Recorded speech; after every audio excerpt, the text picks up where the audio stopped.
चलिए सीधी तस्वीरें आपको दिखाएंगे अब राजधानी भोपाल से, जहां मध्य प्रदेश माइनिंग कॉन्क्लेव 2024 में सीएम डॉक्टर मोहन यादव पहुंचे हैं। मध्य प्रदेश का महत्वपूर्ण योगदान है जो प्रतिवर्ष बढ़ता ही जा रहा है। मध्य प्रदेश में कोल बेड मीथेन यानी सीबीएम एवं प्राकृतिक गैस एक महत्वपूर्ण वैकल्पिक ऊर्जा स्रोत है।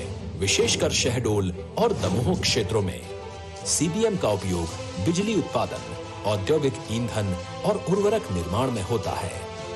ये कोयले से कम प्रदूषणकारी है, जिससे पर्यावरण को संरक्षित किया जा सकता है। राज्य अपनी ऊर्जा क्षमता को बढ़ाने के लिए न केवल खनिज संपदा बल्कि वैकल्पिक ऊर्जा स्रोतों का भी बेहतर उपयोग कर रहा है। माननीय प्रधानमंत्री के नेट जीरो मिशन के संकल्प को मूर्त रूप देने के लिए प्रदेश अग्रसर है। मध्य प्रदेश खनिज संपदा के साथ साथ अन्य औद्योगिक आवश्यकताओं को भी पूरा करता है। यहाँ बिजली की प्रचुरता, जल संसाधन और कुशल श्रमिक उपलब्ध हैं, जो औद्योगिक संचालन के लिए एक अनुकूल वातावरण तैयार करते हैं। लॉजिस्टिक्स की दृष्टि से देश के मध्य में स्थित होने के साथ साथ यहाँ 5.1 लाख किलोमीटर लंबी सड़कें, 6 इनलैंड कंटेनर डिपो यानी आईसीडी और 7 हवाई अड्डे हैं, जो राज्य को राष्ट्रीय और अंतर्राष्ट्रीय बाजारों से आसानी से जोड़ते हैं। राज्य निवेशकों और खनन धारकों को व्यापक सहायता प्रदान करता है एवं खनन परियोजनाओं के संचालन हेतु विभिन्न विभागों से वैधानिक स्वीकृतियां प्राप्त किए जाने में सहयोग प्रदान करता है।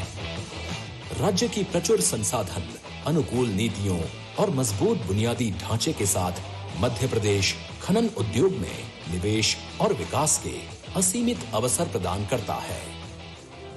प्रधानमंत्री नरेंद्र मोदी जी की इस सोच को साकार करने हेतु 2015 में खनिज कानून संशोधन के साथ जिला खनिज निधि यानी डीएमएफ की स्थापना की गई। अब तक 7,531 से अधिक परियोजनाएं पूरी हो चुकी हैं, जो राज्य के खनन प्रभावित क्षेत्रों में लोगों के जीवन को बेहतर बना रही हैं। मध्य प्रदेश का खनिज संसाधन विभाग खनिज ब्लॉक नीलामी में भी अग्रणी रहा है।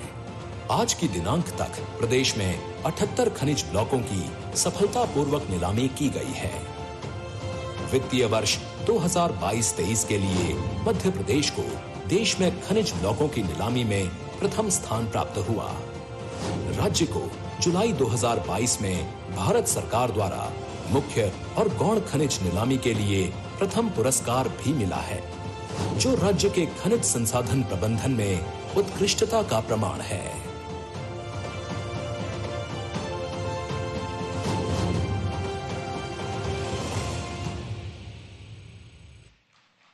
धन्यवाद।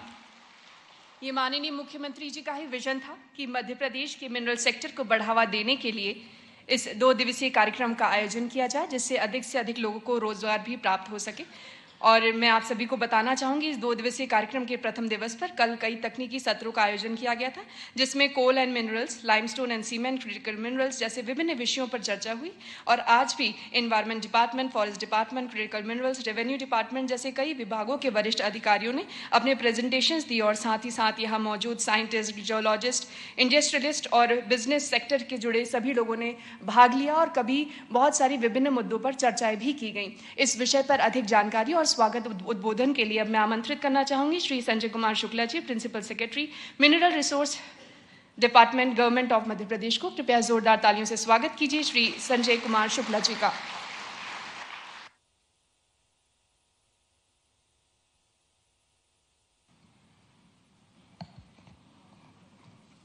दो दिवसीय माइनिंग कॉन्क्लेव के समापन सत्र में हमारे बीच पधारे मध्य प्रदेश के माननीय मुख्यमंत्री जी, मंच पर आसीन राज्य सरकार और केंद्रीय सरकार के सभी माइनिंग क्षेत्र के जो महत्वपूर्ण निकाय हैं, उनके MD, CEOs, senior officers, Bharat सरकार के खनिज मंत्रालय के डायरेक्टर अंशु पांडे जी, हमारे राज्य शासन के अधिकारी मित्र, सामने बैठे माइनिंग क्षेत्र से जुड़े हुए उद्योगपति, उद्यमी, प्रोफेशनल्स, एक्सपर्ट, जियोलॉजिस्ट, साइंटिस्ट, सभी प्रकार के तकनीकी एक्सपर्ट्स, माइनिंग विभाग के सभी अधिकारी कर्मचारी जो अलग अलग सेक्टर और जियोलॉजी को समझते देखते हैं, पत्रकार मित्रों, देवियों सज्जनों, 2 दिनों में हम लोगों ने काफ़ी कुछ सीखा एक दूसरे से, और इस विषय के बारे में जो भारत सरकार के अधिकारी आए थे उनके जो प्रेजेंटेशन हुए उससे हमें बहुत सारी बातें पता चली, बहुत सारा डेटा मिला हमें 1-2 नए पोर्टल के बारे में पता चला जहां भारत सरकार बहुत सारे डेटा, जियोलॉजिकल डेटा को सार्वजनिक रूप से उपलब्ध कराया गया है, जिससे प्राइवेट निजी निवेशक भी उस डेटा का अध्ययन कर और खनिज का प्रस्ताव सौंप सकते हैं। सबसे पहले माननीय मुख्यमंत्री जी ने जिस प्रदर्शनी का अवलोकन किया और एक machine, electric heavy duty machine का भी लोकार्पण किया, वहाँ पर 33 स्टॉल लगे हैं। इसमें सभी प्रकार के स्टॉल हैं जो सर्वे करते हैं, एक्सप्लोरेशन करते हैं, जो मशीनें प्रोवाइड करते हैं, मशीनें बनाते हैं, और जो माइनिंग का काम करते हैं, और एम सैंड से लेकर के तमाम प्रकार के ग्रेनाइट और अन्य पत्थरों पे काम करते हैं। उनमें भी पिछले कल भी 1000 से अधिक लोगों ने उसको देखा, मतलब बच्चों को, और उसको हम अभी काउंट नहीं कर रहे हैं, पर जो प्रोफेशनल्स हैं और कंपनी के लोग हैं, और आज भी बड़ी संख्या में लोगों ने उसको अवलोकन किया, एक दूसरे से नंबर और अपना इन्फॉर्मेशन एक्सचेंज किया। कल के उद्घाटन सत्र में सबसे पहले मध्य प्रदेश की ओवरऑल विकास की जानकारी, खनिज क्षेत्र की जानकारी प्रदान की गई। उसके बाद औद्योगिक निवेश संभावनाओं पर चर्चा हुई। भारत सरकार की डायरेक्टर जनरल हाइड्रोकार्बन ने विशेष करके जो प्राकृतिक गैस और जो कोल बेस्ड मीथेन है, CBM है, उसमें जो निवेश हो रहे हैं और जो होने वाले हैं उसके बारे में काफ़ी विस्तार से बताया, और हम लोग बहुत उत्साहित हुए। हमें बड़ी खुशी हुई कि मध्य प्रदेश में बहुत बड़े आकार में CBM लगातार मिल रहा है, और ONGC के कुछ प्रपोजल एडवांस स्टेज में हैं, कुछ में काम शुरू होने की तरफ हम बढ़ रहे हैं। जो नॉलेज पार्टनर हैं हमारे, उनके राजीव मैत्रा जी ने काफ़ी विस्तार से बताया कि पूरे विश्व के परिदृश्य में भारत कहाँ है, और भारत के अंदर हम मध्य प्रदेश कहाँ हैं, और हमारे बढ़ने की गति दुनिया के गति के रेट से और भारत के रेट से भी अभी तेजी से हम चल रहे हैं आगे। श्री विक्रम ने जो हैदराबाद में एक सेंटर चलाते हैं, उन्होंने अपने पूरे टेक्नोलॉजी और जो क्रिटिकल मेटल हैं, जो रेयर अर्थ मेटल हैं, और ऐसे मिनरल या मेटल जिससे देश की सुरक्षा, स्पेस रिसर्च, अन्य प्रकार के रिसर्च, नई टेक्नोलॉजी, सेमीकंडक्टर, ये सब कुछ उस पर रिलेटेड है, उनके बारे में हम लोग जाने और उसका हमें लाभ मिला। और उस सेशन के अंत में चीफ सेक्रेटरी साहब ने पूरे राष्ट्रीय परिदृश्य में मध्य प्रदेश के एक बहुत ही अच्छे भविष्य की तरफ बढ़ते मध्य प्रदेश के बारे में अपनी अनुभव और अपने नॉलेज के बेसिस पे उन्होंने जानकारी दी। इसके बाद तकनीकी सत्र हुए, जिसमें IIT तिरुपति के प्रोफेसर अरुण PV ने AI और मशीन लर्निंग का उपयोग कैसे होता है माइनिंग में, उसके बारे में बताया। हमारे MP SADC के संदीप गोयल जी ने, जो अभी हम प्रोजेक्ट कर रहे हैं जिसमें खनिज के उत्खनन और भंडारण को बिना फिजिकली टच किए फोटोग्राफ से और सैटेलाइट मैपिंग से और ड्रोन फोटोग्राफ से कैसे हम उसको एसेस कर सकते हैं, उसके बारे में एक बहुत डिटेल्ड प्रेजेंटेशन दिया। ISM धनबाद जो माइनिंग के क्षेत्र में देश का सबसे जाना माना संस्थान है, अब वो IIT धनबाद हो गया है, पर ISM कहने से हम जल्दी उसे पहचानते हैं। वहाँ के जो प्रोफेसर्स आए थे दोनों कल, मिस्टर दानिश और मिस्टर संजय, उन्होंने इसके बारे में और स्टार्टअप के बारे में जानकारी दी। और हेक्सागन माइनिंग के जो एक्सपर्ट थे मिस्टर अंकित शुक्ला, उन्होंने ओपन कास्ट और अंडरग्राउंड दोनों प्रकार की माइनिंग में डिजिटल सॉल्यूशन के बारे में विस्तार से जानकारी दी। इसके बाद लंच के बाद हमारे तकनीकी सत्र शुरू हुए, जिसमें इस बड़े हॉल में कोयला और बिजली क्षेत्र पर मैं सबके नाम नहीं पढ़ पाऊंगा, समय की कमी है, उस पर विस्तार से बात हुई और उसमें आगे क्या क्या संभावनाएं हैं उस पर चर्चा हुई। दूसरे हॉल में लाइमस्टोन और सीमेंट उद्योग के बारे में बात हुई। अभी सब आकलन करने से हमें लगा कि अगले 3-4-5 सालों में कम से कम तो 15 से 20 हज़ार करोड़ का सीमेंट इंडस्ट्री में केवल इन्वेस्टमेंट होने जा रहा है, क्योंकि जिस तेज़ी से देश में डिमांड बढ़ रही है और जिस तेज़ी से कंक्रीट का काम, चाहे पुल हो, चाहे एयरपोर्ट हों, चाहे हाईवेज हों, ब्रिजेज हों, हर जगह रियल एस्टेट है, शहरीकरण तेजी से बढ़ रहा है। तो सीमेंट की बढ़ती मांग को देखते हुए इस पे काफ़ी सकारात्मक चर्चा हुई और बहुत सी उत्साहजनक इस पे चर्चा हुई। मैं व्यक्तियों के नाम नहीं पढ़ पा रहा हूँ, समय की कमी है। खनिज के बेनिफिशिएशन पे काफ़ी बात हुई कि कैसे, जो हमारे मुख्यमंत्री जी का विशेष रूप से इसमें जोर है कि वैल्यू एडिशन होना चाहिए। पहले की तरह नहीं हो कि जब अंग्रेजों का राज था तो यहाँ से खनिज जाता था बाहर और फिर बाहर से वो प्रोसेस्ड होकर के फिनिश प्रोडक्ट के रूप में हमारे पास आता था। तो यहाँ से 1 रुपये की चीज़ गई, वहाँ से 5 रुपये की चीज़ बन के आई। ये नहीं होना चाहिए। अगर यहाँ उसका उत्पादन हो रहा है तो वैल्यू एडिशन यही होना चाहिए, ताकि हम उसको 1 रुपये की चीज़ को 5 रुपया करके हम बाहर भेज सकें। जो टेक्नोलॉजी का जो सेक्टर है उस पर हॉल 2 में चर्चा हुई, जिसमें टेक्नोलॉजी के यूज और किस प्रकार से कई जगह जो पायलट चल रहे हैं उसके बारे में बातचीत हुई, स्पेशली एक्सप्लोरेशन के बारे में, क्योंकि एक्सप्लोरेशन से ही बिगिनिंग होती है। पहले खोज होती है। उदाहरण के तौर पे 8 से 10 साल पहले कोई कहता है कि मध्य प्रदेश में इतना कोल बेस्ड मीथेन मिलेगा, तो हम कहते हैं ये तो काल्पनिक बात है, यहाँ तो होता नहीं है। अब हमारे पास बहुत सारे भंडार निकल के आ रहे हैं, ऐसे ही अन्य प्रकार के भंडार निकल के आ रहे हैं। इसके अलावा ऊर्जा और हाइड्रोकार्बन में बात हुई, जिसमें उस सत्र की अध्यक्षता भी डीजी हाइड्रोकार्बन ने की थी। उसमें फिर से और विस्तार से उसमें गेल और ओएनजीसी के सीनियर ऑफिसर से डायरेक्टर्स थे, उनके सामने मध्य प्रदेश में किस प्रकार से ग्रोथ हो रहा है उसके बारे में बात की गई। और लास्ट में एम सैंड के बारे में जो लोग इस सेक्टर से जुड़े हैं उनसे चर्चा हुई और हमें बहुत अच्छे सुझाव मिले हैं, जिनको हम लोग अपनी प्रस्तावित नीति में शामिल करेंगे और फिर उसको सक्षम अनुमोदन के बाद हम उसको जारी करेंगे। आज सुबह की जब शुरुआत हुई तो माइनिंग क्षेत्र के लोगों की जो थोड़े बहुत कष्ट हैं उनसे संबंधित जो विभाग हैं उनके सबसे सीनियर ऑफिसर्स को हमने यहाँ बुलाया था और वो सब लोग आए थे और सबने काफ़ी समय दिया। आप साक्षी हैं उसके। आपके हर प्रश्न, हर सुझाव, हर बिंदु पे चर्चा हुई। सबसे पहले वन विभाग के अपर मुख्य सचिव अशोक बर्णवाल साहब ने अपना प्रेजेंटेशन दिया, जिसमें उन्होंने बताया कि किस प्रकार परिवेश पोर्टल में आपको हम मदद करेंगे, कैसे चीज़ें ट्रांसपेरेंट हो रही हैं और सुविधाजनक हो रही हैं, क्या क्या चीज़ें नहीं हो सकती है कानून की वजह से, वो भी आपको एक्सप्लेन किया गया।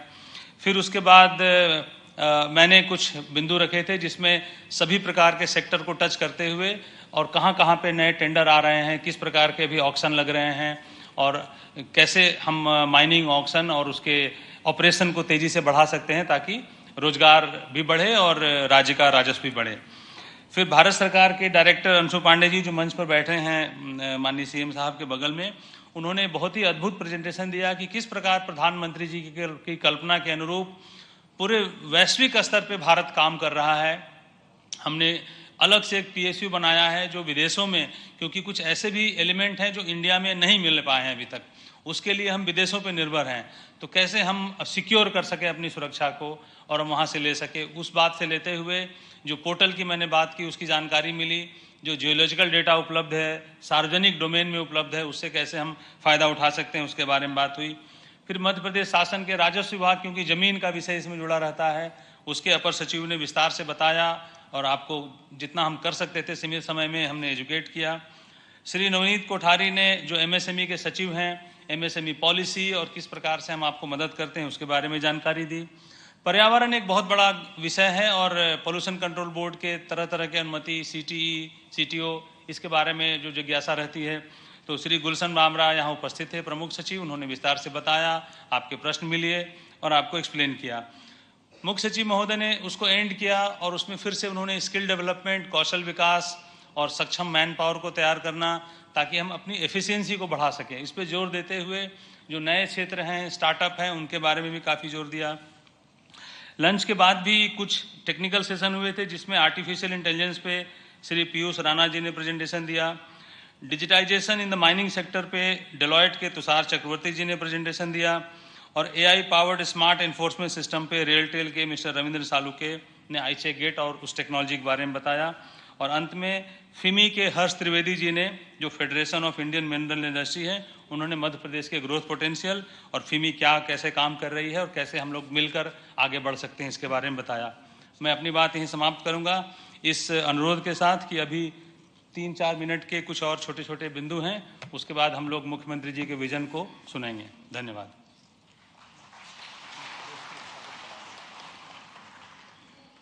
धन्यवाद आदरणीय। और अब मैं मिनिस्ट्री ऑफ माइंस भारत सरकार द्वारा प्रकाशित माइनिंग सेक्टर रिफॉर्म्स पर बुकलेट है, जिसका विमोचन माननीय मुख्यमंत्री जी एवं मंचासीन अतिथियों द्वारा किया जाएगा। मैं माननीय मुख्यमंत्री जी से निवेदन करना चाहती हूँ, कृपया इस पुस्तिका का विमोचन करें। और आप सभी की करतल ध्वनि चाहूंगी इस विमोचन अवसर पर।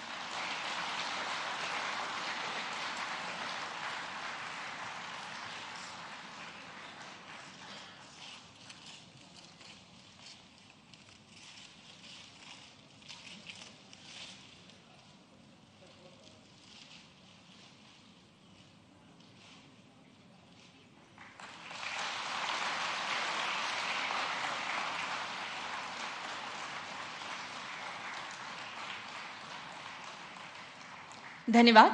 भारत सरकार के उपकरण मॉइल एवं मध्य प्रदेश राज्य खनिज निगम के माध्यम से प्रदेश में मैग्नीज एवं अन्य खनिजों के वाणिज्यिक दोहन हेतु संयुक्त क्षेत्र उपकरण गठन के अनुबंध का एक्सचेंज आज किया जा रहा है, जिनका विनिमय होना है। मैं मंचासीन श्री CMD मॉइल श्री अजीत कुमार सक्सेना जी एवं director production MOIL mister Abdullah को मंच पर आमंत्रित करती हूँ। और साथ ही साथ मैं निवेदन करती हूँ MD mining corporation Shri Anurag Chaudhary जी एवं मुख्य महाप्रबंधक श्री अतुल शर्मा जी से कृपया आपके बीच इसका एक्सचेंज किया जाए। जोरदार तालियां हो जाएं।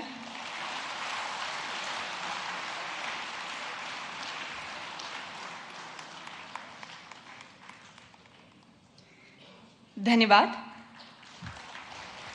मॉइल लिमिटेड के CMD एवं डायरेक्टर प्रोडक्शन द्वारा मध्य प्रदेश शासन को डिविडेंड कुछ छोटे से उदाहरण देकर के बताना चाहा। मंच पर ही विराजमान डॉक्टर नवनीत कोठारी जी, secretary MSME, Anshul Pandey ji, B Sairam जी, अजीत कुमार सक्सेना जी, इंद्र देवनारायण जी, दीपेंद्र सिंह जी, अनुराग चौधरी जी, ये हमारे भारत सरकार सहित मध्य प्रदेश सरकार के विभिन्न अधिकारी यहाँ विराजमान हैं और देश के कोने कोने से आप सब भी आए। आपका पुनः स्वागत करता हूँ, अभिनंदन करता हूँ, आपको बधाई देता हूँ। हमारे आज के इस माइनिंग कॉन्क्लेव में आपके लिए जानकारी के लिए बता दूं कि सभ्यता, संस्कार, संपदा और संसाधनों से परमात्मा ने सभी राज्यों में जो कुछ दिया है, मुझे लगता है कि मध्य प्रदेश को थोड़ा ज़्यादा मिला। ये हमारा सौभाग्य है और मध्य प्रदेश का गौरव है। ये रत्नगर्भा वसुंधरा जब सौरमंडल की रचना हो रही होगी, उस सौरमंडल की रचना में जब पृथ्वी का अवतरण हुआ है तो कई सारी विशेषताओं को लिए हुए ये हमारी धरती माता इस सौरमंडल का एक महत्वपूर्ण ग्रह बन करके सबके बीच आई है। और जैसा कि हमारी अपनी संस्कृति की विशेषता है और संस्कृति हमको अपनी कुछ और आगे ले जाती है। ऋषि मुनियों ने अपने जीवन के निष्कर्ष से निकाल करके कई सारी बातों को इनने हमसे अपने जीवन से ग्रहों की रचनाओं को जोड़ करके भी बताया है और अनुशासन का भी पाठ पढ़ाया है। सबकी आयु भी निश्चित बताई है और आज नहीं तो कल इस क्रम से कोई बाहर नहीं जाएगा। हमारे अपने जीवन में जिस प्रकार से हम परमात्मा की एक कृपा से एक अपनी उम्र लेकर आते हैं, ना हम इसमें कोई क्षण भर घटा सकते ना बढ़ा सकते। एक निश्चित क्रम में आपका जन्म होता है, जन्म पे आपका कोई बंधन नहीं है और जैसे ही आपका जन्म का समय पूरा होगा, आपके उस सारे प्रयत्न करने के बाद में भी आप कुछ भी कर लो, उसके बाद आपको अपनी इस संसार लीला से विदा लेना ही लेना है। लेकिन आने और जाने के क्रम में कुछ कॉमन चीजें बताई है, उस कॉमन चीजों में हमको एहसास भी है। इसलिए कई दुनिया के देशों से हमारे देश की कई मत भिन्नता भी भाव के आधार पर। हमारे यहाँ कहा गया यत पिंडे तत् ब्रह्मांडे। हमको अगर इस ब्रह्मांड को समझना है तो अपने इस शरीर की रचना को समझ लोगे तो ब्रह्मांड समझ में आ जाएगा। दोनों में कोई अंतर नहीं है। ये हमारी संस्कृति हमको बताती है और उसी में हमारे अपने काम करने के तरीके में भी वो बात आई जाती है। हमारी अपनी रत्नगर्भा इस पृथ्वी माता को हमने माता संस्कृति से जोड़ा है, क्योंकि हमारे यहाँ मातृ सत्ता को प्राधान्यता दी है और मातृ संस्था को प्राधान्यता देने में हम अपने इस कुटुंब परिवार को तो विश्व की पूरी कुटुंब की कामना करते हैं, लेकिन ग्रहों में सारे ग्रहों को हमने पितृतुल्य माना है, लेकिन मातृतुल्य अगर किसी को माना तो इस वसुंधरा को माना है, जिसके हम पुत्र हैं, जिसका आनंद हम सबको। और उसी नाते से हमने उसको धीरे धीरे वसुधा को नहीं, हमने अपने 200 से ज्यादा देशों में भी अपने आप को भी, अपने देश को भी मातृ संस्था से जोड़ा है। इसलिए मातृ सत्ता के आधार पर हमने दुनिया के सारे देश वो अपने आप को पितृ सत्ता से जोड़ते हैं। तो वो कोई अमेरिका माता नहीं बोलता, इंग्लैंड माता नहीं बोलता, एकमात्र देश है जो भारत माता की जो बोलता। हमें इस बात का गर्व है, क्योंकि जैसे हम मातृ सत्ता से जुड़ते हैं तो हम मातृ की, एक माता की कल्पना करें, कामना करें, बच्चे के जन्म से लेकर के उसके अपनी जिंदगी की महत्वपूर्ण यात्रा मुकाम तक सारे लोगों की पूर्ति हो सकती है। लेकिन हमारे यहाँ पर अपने संस्कृति में बताया गया कि जीते जी अगर आपने देवता नहीं देखे हो, हमने माताओं को, अपने पिता को देव सत्ता के नाते से सीधे सीधे स्वीकार किया है। ये हमारे संस्कृति ने हमको सिखाया है। इसी नाते से हम अपने मातृ देवो भव पितृ देवो भव, उनको देवता के बराबर मानते हैं। और केवल मानते नहीं है, ये हमने एहसास भी किया। जैसे हमारी रचना, हमारी रक्त धमनियां हमारे शरीर से अपने रक्त का प्रवाह करते हुए जीवन देती है, उसी प्रकार से हमारी इस वसुंधरा के अंदर बहने वाली नदियां हमारे उस रक्त प्रवाह की समान इस रत्नगर्भा पृथ्वी के जीवंत होने के प्रमाण देती है। और इसलिए ये बाद में नोबेल पुरस्कार मिला होगा जिनने अलग अलग प्रकार से प्राण ढूंढने का प्रयास किया। तो हमारे अपनी पृथ्वी के अंदर भी प्राण है, वनस्पति में भी प्राण है। ये आधुनिक साइंस की दृष्टि से ये अब लोगों को मालूम पड़ रहा है और वो उसको पुरस्कार देते हैं। लेकिन हम तो अपने आप को धन्य मानते हैं कि हम अपनी रत्नगर्भा से भी अगर लेने की कल्पना करते हैं तो हम इसका दोहन नहीं करते हैं, इसका शोषण नहीं करते हैं, दोहन करते हैं। और दोहन और शोषण में जमीन आसमान का अंतर है।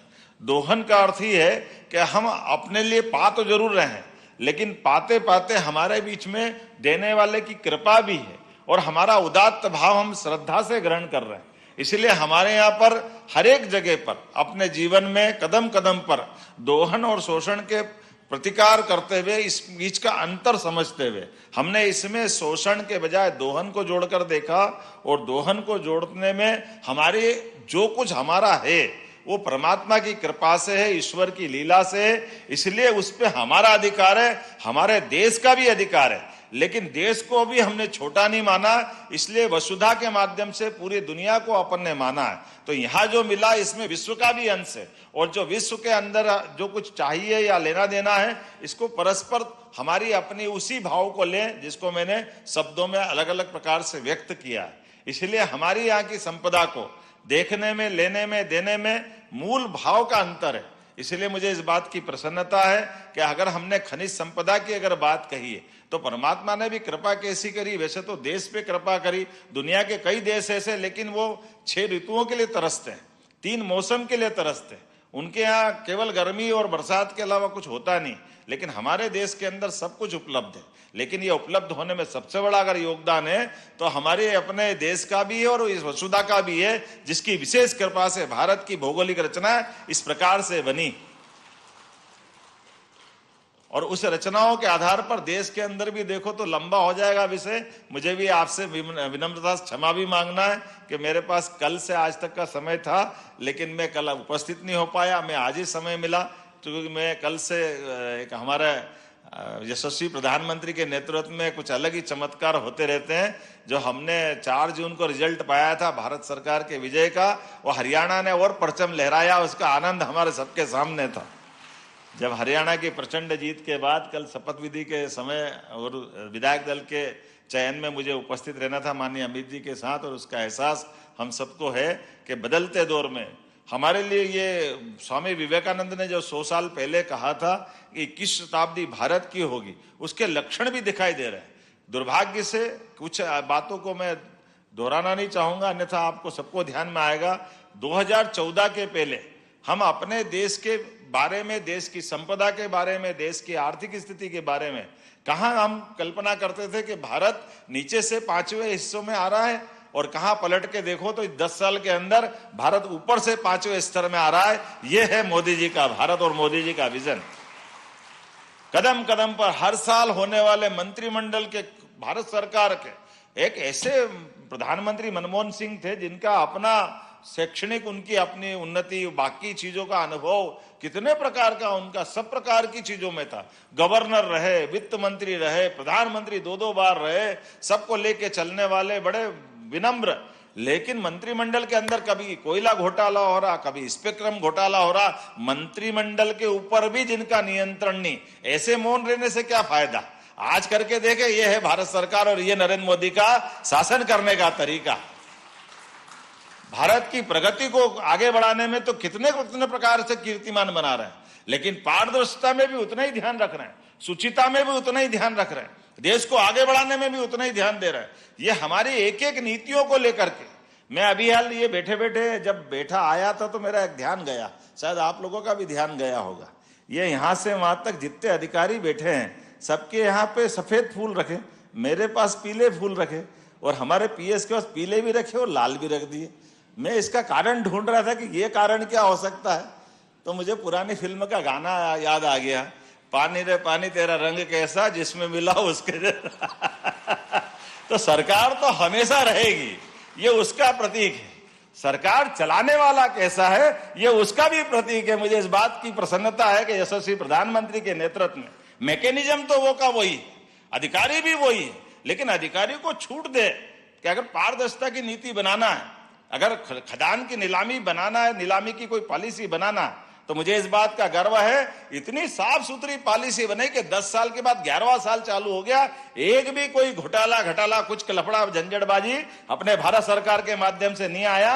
और ग्रोथ कैसी हो रही, प्रगति कैसी हो रही, किस किस प्रकार से हो रही, कभी कल्पना कर सकते हैं क्या। यह आज बदलते दौर में मुझे तो भगवान राम के चरण देकर आनंद आ गया कि हमारे यहाँ का अपना पत्थर अयोध्या में भगवान राम के मंदिर पे पहुंच रहा है। यह हमारा अपना मध्य प्रदेश का गौरव और गर्व है, लेकिन संभव हुआ यशस्वी प्रधानमंत्री के कारण से। ग्रेनाइट का बताया, अभी जो मुझे बताया कि ये जो वहां कर्नाटक में आमतौर पर हम ये सब चीजें खदान के मामले में आंध्र, कर्नाटक, तमिलनाडु पे ही देखते थे, लेकिन हमारा अपना यहाँ की पत्थर की कृति, यहाँ की अपनी माइनिंग से निकली हुई कृति और उसकी गुणवत्ता कितनी उच्च कोटि की अभी अपन यहाँ देख करके आ रहा है। और वो नहीं कितने प्रकार से, अलग अलग प्रकार से आप सब ने भी, अभी मुझे इस बात की प्रसन्नता कि भारत सरकार ने हमको नंबर 1 का पुरस्कार दिया माइनिंग नीलामी को लेकर, तो वो केवल भारत सरकार की उस पॉलिसी को धन्यवाद देते।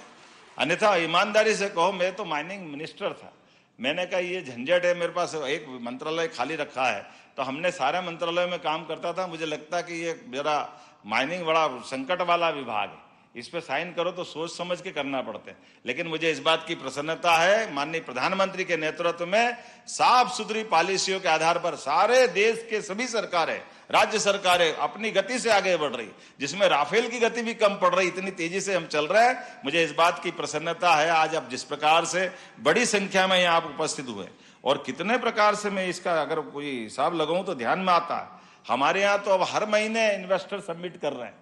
मध्य प्रदेश आज यशस्वी प्रधानमंत्री के नेतृत्व में अपनी जेट की गति से भी आगे तेजी से जा रहा है, सब सेक्टर के लिए लगातार, क्योंकि ये बात तो सत्य है, हमारी एग्रीकल्चर ग्रोथ रेट विश्व में सबसे ज्यादा हो गई, लेकिन एग्रीकल्चर की भी एक सीमा है, लेकिन हमारी बाकी जो संपदा है, बाकी जो हमारी संसाधन की क्षमता है, उसको भी आगे बढ़ाने की जरूरत, और वो आगे बढ़ाने के लिए सभी सेक्टर के सभी प्रकार के लोगों के लिए सबको जोड़ के चलते हुए, सबका साथ सबका विकास, खाली बोलने के लिए नहीं, इसको करके दिखाने के लिए कि हमको हमारे यहाँ की जो बौद्धिक क्षमता है उनको काम मिलेगा, और हमारी जो खनन क्षमता है, हमारी भूगर्भ क्षमता है, उसके आधार पर मध्य प्रदेश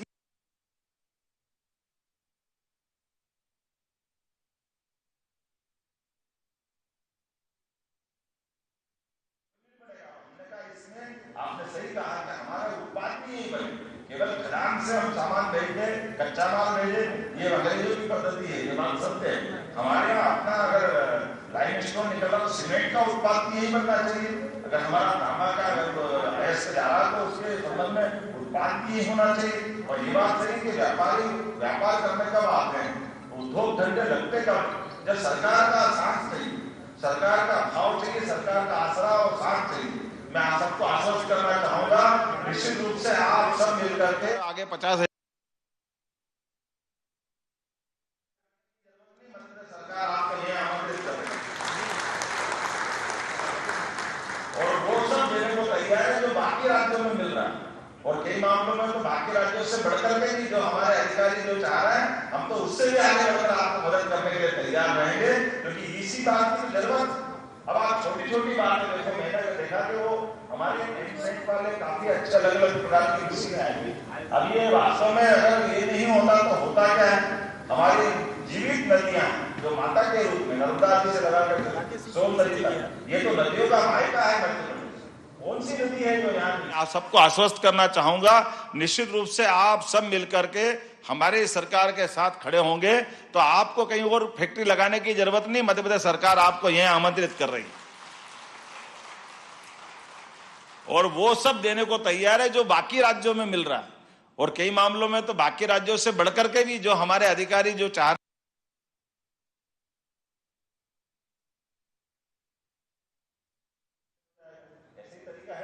ज्यादा समझता नहीं हूं, लेकिन जितना समझता हूं उसको सिर्फ बताना चाह रहा हूं। तो ये जो हमारे पास आम के आम गुठली के दाम जो सुनते थे, यही तो है और क्या है। और वैसे तो मध्य प्रदेश में क्या नहीं, मध्य प्रदेश तो इतना भाग्यशाली कि हमारे यहाँ सोना बचा था तो सोने की भी खदानों का संकेत मिल रहा है। मध्य प्रदेश में सोना भी मिल रहा था, हीरा भी मिल रहा है। और मेरे को आज तक समझ में नहीं आया कि जब वहां हीरा मिलता उस जिले का नाम पन्ना है क्यों? ऐसा लगता पन्ना भी कहीं से छिपा हो। अभी पन्ना का नाम रहस्य समझ में नहीं आया, से काम चलता होगा। अब तो समय बदल गया और अब तो समय भी और आगे बढ़ गया कि नीचे आपका कोई और अयस्क निकल रहा, ऊपर का रॉ मटेरियल से वही पीस दो तो ये बराबर हो गया, हमारे एमसेंट हो जाएगा। ऐसे ही तरीका है ना। ज्यादा समझता नहीं हूं, लेकिन जितना समझता हूं उस पर से ही बताना चाह रहा हूं। तो ये जो हमारे पास में आम के आम गुठली के दाम जो सुनते थे वो यही तो है और क्या है। और वैसे तो मध्य प्रदेश में क्या नहीं है, मध्य प्रदेश तो इतना भाग्यशाली कि हमारे यहाँ भी सोना बचा था तो सोने की भी खदानों का संकेत मिल रहा है। मध्य प्रदेश में सोना भी मिल रहा तो हीरा भी मिल रहा। और मेरे को आज तक समझ में नहीं आया कि जब वहां हीरा मिलता उस जिले का नाम पन्ना क्यों है। ऐसा लगता पन्ना भी कहीं से छिपा होगा। अभी पन्ना का नाम रहस्य समझ में नहीं आया है, क्योंकि मुझे बताया गया कि पन्ना अभी नहीं मिला है। ऐसे ही है ना, लेकिन नाम अगर पन्ना है तो कोई कारण होगा ही सही कि जहां हमारे पास जो चाहिए वो सब मिल रहा है। ऐसे में आज के समय पर खास करके हम सब मिलकर के अब ये आज मुझे बताया गया कि हमारे अपने लगातार अभियान जो चल रहे हैं कि मध्य प्रदेश के सभी प्रकार के उद्यमी और इन्वेस्टर समिट से मध्य प्रदेश को अभी तक लगभग 2,45,000 करोड़ से अधिक के तो निवेश के प्रस्ताव हमारे सभी सेक्टर के आए हैं। अब 2,45,000 किसको कहते हैं। और अभी इसी महीने हमारे हर महीने एक रीजनल कॉन्क्लेव हो रही है और इसीलिए इस महीने की 23 तारीख को रीवा में होने वाली है। लेकिन अब तो देखो कमाल कैसा हो रहा है और माहौल कैसा बन रहा है। आज दोपहर में मैं माननीय पेट्रोलियम और खास करके हमारे ये केमिकल और फार्मा हमारे अपने मंत्री जो स्वास्थ्य मंत्री भी है, भाजपा के राष्ट्रीय अध्यक्ष नड्डा जी के साथ था। तो हमारी दो बड़े एक तरह से गेल और इसमें बीना वाले प्रोजेक्ट को लेकर के भारत सरकार के साथ पेट्रोकेमिकल का और बहुत बड़ी इंडस्ट्री आ रही और ये भी बहुत बड़ा सेक्टर है। उस सेक्टर के लोगों को आमंत्रित वहां दिन में कर रहा हूं और शाम के समय माइनिंग वालों के साथ बैठा। इससे अच्छा भाग्य किसी मुख्यमंत्री का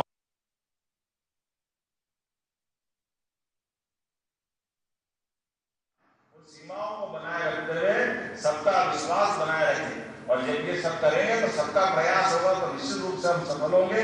मेरी अपनी ओर से आज मुझे बताया गया कि आज में हमारे पास कौन सी अलग अलग प्रकार की, ये तो लगभग 10 से 11 हमारी अपनी कंपनियों ने निवेश के प्रस्ताव दिए। मैं खोल के तो नहीं बताऊंगा, समय कम है, लेकिन लगभग आगे बढ़ाते हो इसलिए उद्योगपति की ज्यादा बड़ी भूमिका है। मैं आपको धन्यवाद भी देना चाहूंगा। सरकारी नीतियों का पालन करते हुए पारदर्शिता के साथ सरकार चलाने का जो संकल्प है, इसमें सबका साथ सबका विकास सबका विश्वास शब्द बड़ा है।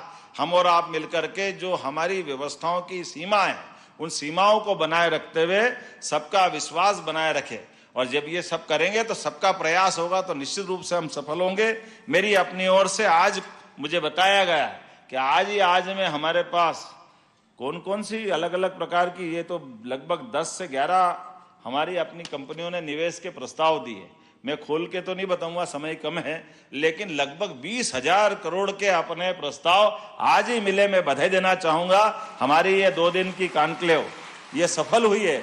माइनिंग के अलग अलग प्रकार से स्टील प्लांट भी है, इंटीग्रेटेड स्टील प्लांट भी है, फेरो अलायंस भी है, कोल बेड मिथेन और कोल गैसिफिकेशन, और खास करके ये बैतूल जैसे बेल्ट में और छिंदवाड़ा में भी, और लगभग 5,000 करोड़ का अकेला इसी में ये इन्विनायर पेट्रोडाइन लिमिटेड द्वारा है, और डालमिया ने सीमेंट प्लांट और क्या क्या, सबके लिए जोरदार ताली बजाओ।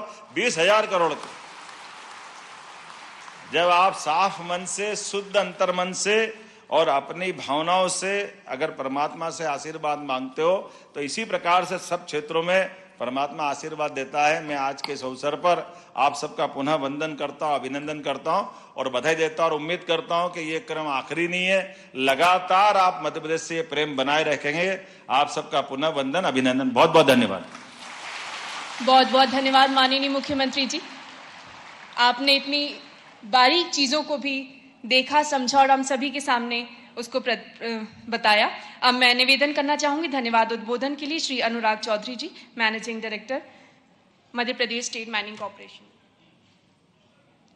माननीय मुख्यमंत्री जी के निर्देशन में प्रदेश में खनिज क्षेत्र में उत्पादन बढ़ाने और प्रदेश में ही खनिज आधारित उद्योगों की स्थापना करने के संबंध में मध्य प्रदेश शासन द्वारा 2 दिवसीय मध्य प्रदेश माइनिंग कॉन्क्लेव का आयोजन किया गया। इस आयोजन में सरकारी PSUs, निजी क्षेत्र के उद्यमियों और कंपनियों ने अपनी सक्रिय भागीदारी से इस आयोजन